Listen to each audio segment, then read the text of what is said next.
الحمد لله رب العالمين والصلاة والسلام على سيدنا وحبيبنا محمد وعلى آله وأصحابه أجمعين. فضل العشر الأوائل من ذي الحجة. ذو الحج மாதத்துடைய முதல் 10 நாட்களில் சிறப்புகள்.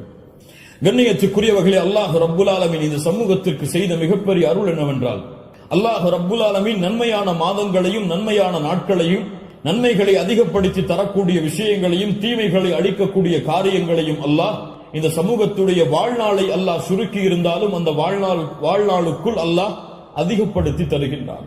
ரமதான் முடிந்தால் அடுத்த நன்மைகள், அந்த மாதம் முடிந்தால் அடுத்த நன்மைகள் என்று அல்லாஹ் ரப்புல் ஆலமீன் ஒவ்வொரு மாதமும் சில நாட்களை அல்லாஹ் கணக்கிட்டு அந்த நாட்களில் அல்லாஹ் ரப்புல் ஆலமீன் அருள் செய்து மூமின்களுடைய ஈடேற்றத்திற்கு அல்லாஹ் ரப்புல் ஆலமீன் உதவி செய்கின்றான். கண்ணியத்துக்குரியவர்களே, அந்த அடிப்படையில் ரமதானுடைய மாதத்திற்கு பிறகு அல்லாஹ்விடத்திலே மிக கண்ணியமான அல்லாஹ்விடத்திலே மிக சிறப்பு பெற்ற நாட்களை இன்ஷா அல்லாஹ் நாம் அடைய போகின்றோம். அந்த நாட்கள் தான் துல்ஹஜ் மாதத்துடைய முதல் 10 நாட்கள்.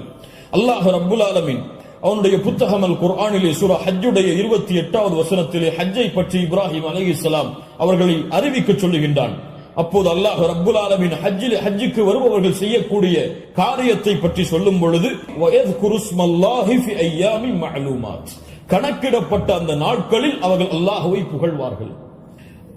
இமாம் இப்னு அப்பாஸ் ரலியல்லாஹு அன்ஹுமா கணக்கிடப்பட்ட நாட்களில் அல்லாஹ்வை புகழ்வார்கள் என்று அல்லாஹ் கூறுகிறானே, அந்த கணக்கிடப்பட்ட நாட்கள் எதுவென்றால் அய்யாமுல் அஷ்ர் அல்-அவாயில் மின் தில் ஹிஜ்ஜா, துல்ஹஜ் மாதத்துடைய முதல் 10 நாளைத்தான் அல்லாஹ் இங்கே குறிப்பிடுகிறான் என்று இப்னு அப்பாஸ் ரலியல்லாஹு அன்ஹுமா அவர்கள் சொன்னார்கள். அல்லாஹ் ரப்புல் ஆலமீன் சூரத்துல் ஃபஜ்ரை ஆரம்பம் செய்கிறார், வல் ஃபஜ்ர் வலயாலின் அஷ்ர்.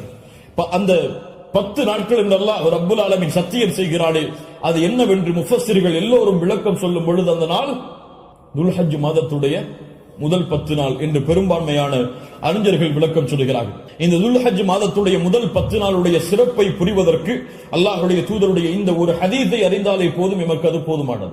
புகாரி ரஹிமஹுல்லாஹ், அபூ தாவூத் வ திர்மிதி போன்ற கிரந்தங்கள் எல்லாம் பதிவு செய்யப்படுகிறது. இப்னு அப்பாஸ் ரலியல்லாஹு அன்ஹு அவர்கள் கூறுவதாக, அல்லாஹ்வுடைய தூதர் ஸல்லல்லாஹு அலைஹி வஸல்லம் சொன்னார்கள், மா மின் அய்யாமின் அல் அமலு ஸாலிஹு ஃபீஹா அஹப்பு இலல்லாஹ் மின் ஹாதிஹில் அய்யாம், யானி அய்யாமுல் அஷ்ர். அல்லாஹு அக்பர். அல்லாஹ்விடத்திலே நல்ல அமல்கள் செய்வதற்கு மிக விருப்பமான நாட்கள் இந்த அய்யாமுல் அஷ்ர் துல்ஹஜ் மாதத்துடைய முதல் 10 நாட்களை போன்று வேறு எந்த நாளும் கிடையாது. ரமதானுடைய இறுதி இரவுகள் அல்லாஹ்விடத்திலே மிக உயர்ந்தது. அல்லாஹ்விடத்திலே மிக உயர்ந்த 10 நாட்கள் துல்ஹஜ் மாதத்துடைய 10 நாட்கள் தான். ரமதானுடைய இறுதி 10 இரவுகள் அல்லாஹ்விடத்திலே மிக உயர்ந்த அந்தஸ்துடையது. அதை விட ரமதானுடைய மாதத்திற்கு பிறகு துல்ஹஜ் மாதத்துடைய முதல் 10 நாட்கள் அல்லாஹ்விடத்திலே மிக உயர்ந்தது. இந்த ஹதீஸை சொன்னவுடன் சஹாபாக்கள் கேட்டார்கள், வலல் ஜிஹாது ஃபீ சபீலில்லாஹ், அல்லாஹ்வுடைய பாதையில் போராடுவதை விடவும் இந்த நாளிலே செய்யக்கூடிய அமல்கள் மிக உயர்ந்ததா? அல்லாஹ்வுடைய தூதர் ஸல்லல்லாஹு அலைஹி வஸல்லம் சொன்னார்கள், ஆம், வலல் ஜிஹாது ஃபீ சபீலில்லாஹ், அல்லாஹ்வுடைய பாதையில் போராடுவதை விடவும் இந்த நாளுடைய சிறப்பு மிக உயர்ந்தது. ஆனால் இல்லா ரஜுலுன் ஹரஜ பினஃப்ஸிஹி வ மாலிஹி ஃபலம் யர்ஜி' மின் ذلك பிஷை, 2 அமல்களை தவிர அல்லாஹ்வுடைய பாதையில் ஒருவன் போராடுகிறான், அந்த போராட்டத்தில் தன்னுடைய செல்வம் அனைத்தையும் அளிக்கிறான், தன்னையும் அழித்துக் கொள்கிறான், இந்த 2 அமல்களை தவிர. இந்த 2 அமல்களுக்கு எதுவும் ஈடாகாது. இந்த 2ஐ தவிர மற்ற இருக்கக்கூடிய அனைத்து அமல்களை விடவும் இந்த துல்ஹஜ் மாதத்துடைய முதல் 10 செய்யக்கூடிய அமல்களுடைய அந்தஸ்து உயர்ந்தது என்று அல்லாஹ்வுடைய தூதர் முஹம்மது ரசூலுல்லாஹ் ஸல்லல்லாஹு அலைஹி வஸல்லம் சொன்னார்கள். ஏன் இமாம் ஹாஃபிஸ் இப்னு ஹஜர் அல் அஸ்கலானி ரஹிமஹுல்லாஹ் அவர்கள் சொன்னார்கள், ஏன் இந்த 10 நாட்கள் சிறந்தது? அல்லாஹ் ரப்புல் ஆலமீன் அமல்களுடைய தாய்களை எல்லாம் இந்த நாட்களில் வைத்திருக்கிறான். வேறு எந்த நாட்களிலும் செய்ய முடியாத அமல்களை அல்லாஹ் இந்த நாளிலே வைத்திருக்கிறான். ஏன்? இந்த நாளில் இந்த 10 நாட்களில் அல்லாஹ்வை தொழலாம், இந்த 10 நாட்களில் அல்லாஹ்விற்கு நோன்பு இருக்கலாம், இந்த 10 நாட்களில் சதகா செய்யலாம், இந்த 10 நாளில் அல்லாஹ்விற்கு அறுத்து பலியிடலாம்.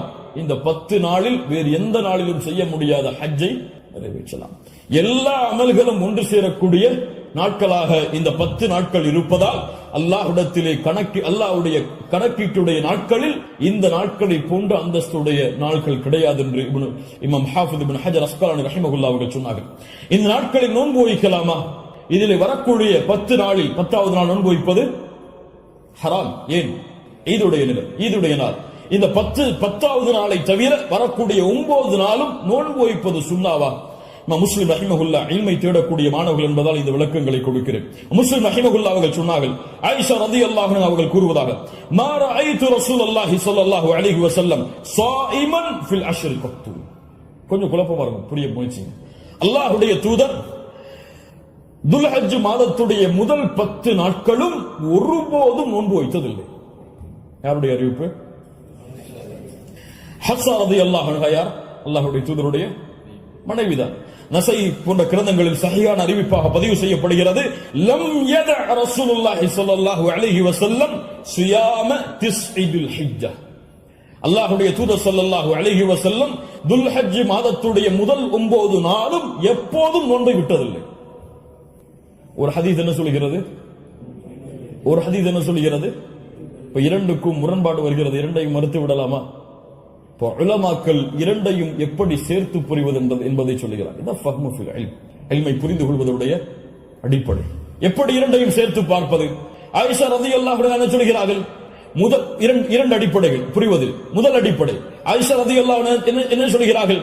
அல்லாஹ்வுடைய தூதர் 10 நாளும் துல்ஹஜ் மாதத்திலே நோன்பு வைத்ததில்லை. ஏன் 10 நாளும் ஒருவரால் நோன்பு வைக்க முடியாது? ஏன்?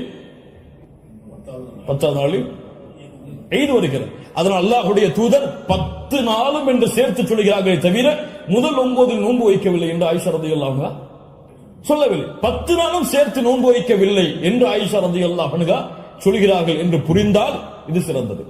அப்படியும் இல்லை என்றால் ஹதீஸ் கலையிலே ஒரு சட்டம் இருக்கிறது, கவுலுல் முஸ்பித் முகத்தமுன் அலா கவுலின் நஃபி. மறுக்கக்கூடியவருடைய சொல்லை விட உறுதிப்படுத்தக்கூடியவருடைய சொல்லுக்கு பலம் அதிகம். மறுப்பவர் மறதியில் மறுக்கலாம், ஆனால் உறுதிப்படுத்துபவர் மறதியிலோ அல்லது இட்டுக்கட்டப்பட்ட நிலையிலோ உறுதிப்படுத்த மாட்டார். ஒன்று பார்க்காமல் இருக்கலாம், அல்லாஹ்வுடைய தூதருடைய வாழ்வில் அவர்கள் அதை பார்க்காமல் இருக்கலாம். அந்த நாளில் அல்லாஹ்வுடைய தூதர் ஆயிஷா ரலியல்லாஹு அன்ஹாவோடு இல்லாமல் இருந்திருக்கலாம். ஆனால் ஹஃப்ஸா ரலியல்லாஹு அன்ஹா உறுதிப்படுத்துகிறார்கள். உறுதிப்படுத்துபவர் மறதியில் உறுதிப்படுத்த முடியாது, உறுதிப்படுத்துபவர் பார்க்காமல் உறுதிப்படுத்த முடியாது. அதனால் இந்த சட்டத்தின் அடிப்படையிலும் அல்லாஹ்வுடைய தூதர் 9 நாள் நோன்பு வைத்தார்கள் என்ற ஹதீஸ் தான் உயர்ந்த தரமுடையது என்று ஹதீஸ் கலையுடைய அறிஞர்கள் விளக்கம் சொல்கிறார்கள்.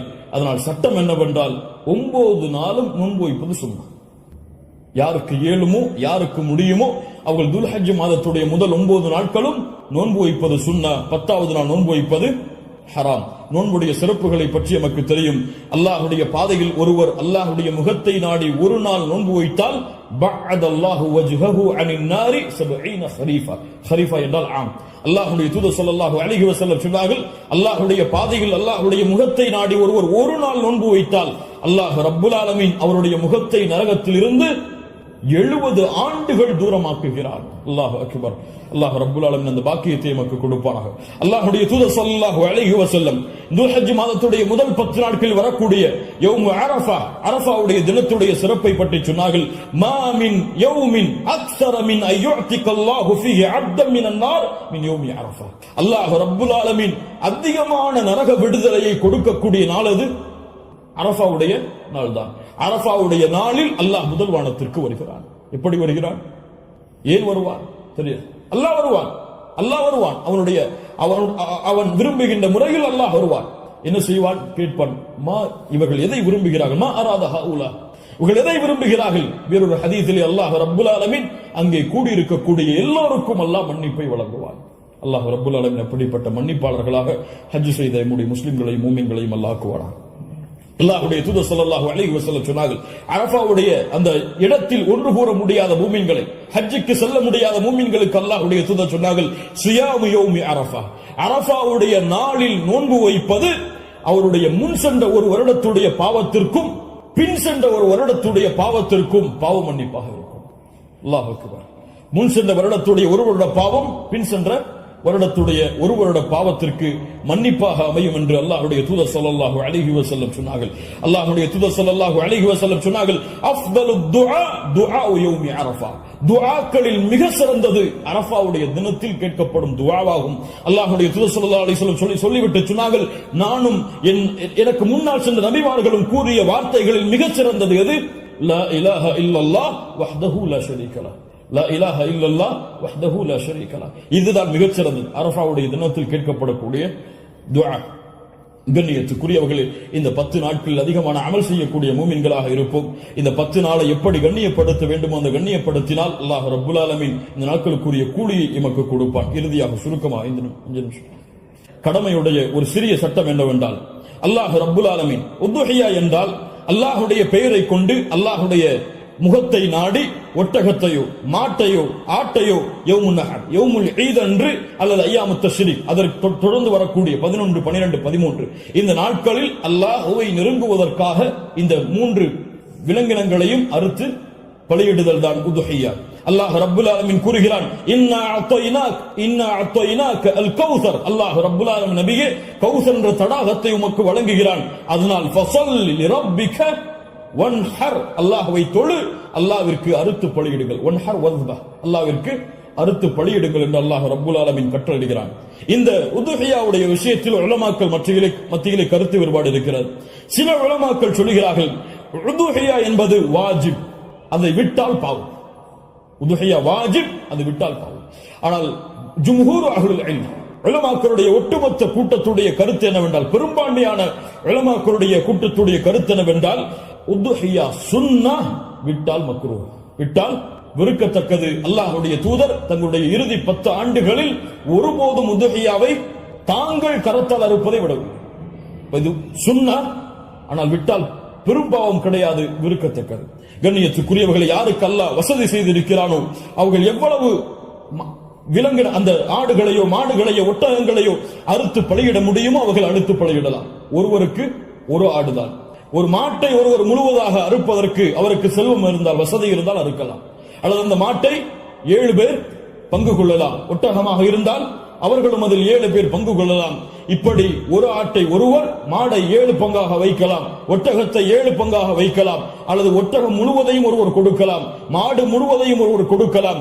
2 ஆடுகள் 3 ஆடுகள் என்று ஏழைகளுடைய கஷ்டங்களை நீக்க அல்லாஹ்வுடைய முகத்தை நாடுபவர்கள் எவ்வளவு அல்லாஹ் அவர்களுக்கு செல்வத்தை விசாலப்படுத்தி இருக்கிறாரோ அவ்வளவு அவர்களும் விசாலப்படுத்தலாம். அந்த விலங்கினங்களுடைய சட்டம் என்ன? ஆடாக இருந்தால் 1 வருடம் பூர்த்தியாக இருக்க வேண்டும், 2வது வருடத்தில் நுழைந்திருக்க வேண்டும். மாடாக இருந்தால் 2 வருடங்கள் பூர்த்தியாக இருக்க வேண்டும், 3வது வருடத்தில் அது நுழைந்திருக்க வேண்டும்.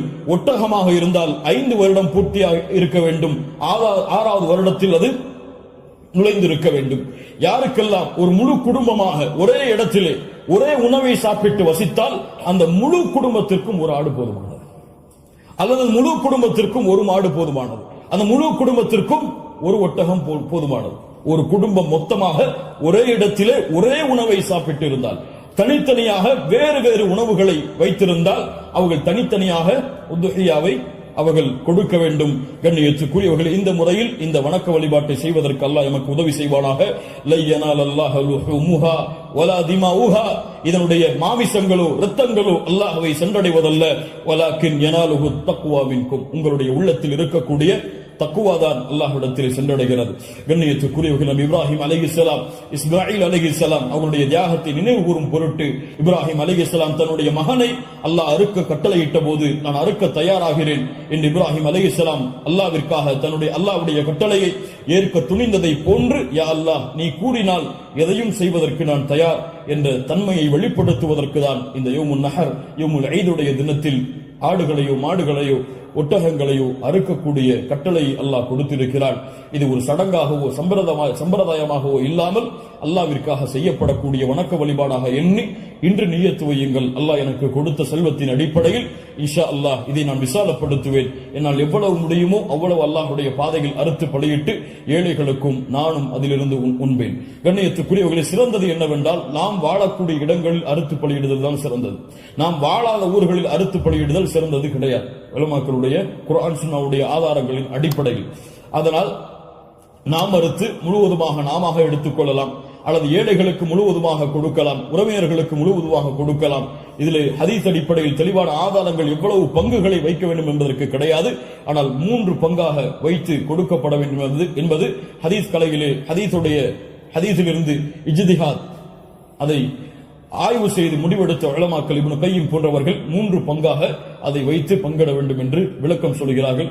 இன்ஷா அல்லாஹ் அதுவும் சிறந்ததுதான். ஒரு பங்கு எமக்கு, இன்னொரு பங்கு உறவினர்களுக்கு, இன்னொரு பங்கு ஏழைகளுக்கும் கொடுத்து உதவலாம். அல்லது பங்குகள் முழுவதுமாக ஏழைகளுக்கும் கொடுக்கலாம். அதிலிருந்து நாமும் முழுவதுமாக சாப்பிடலாம். இதில் எந்த தவறும் கிடையாது. அல்லாஹ் ரப்புல் ஆலமீன் இன்னும் விளக்கங்கள் உங்களுக்கு தேவை இருந்தால் உலமாக்களை அணுகி அதை கேட்டுக்கொள்ளுங்கள்.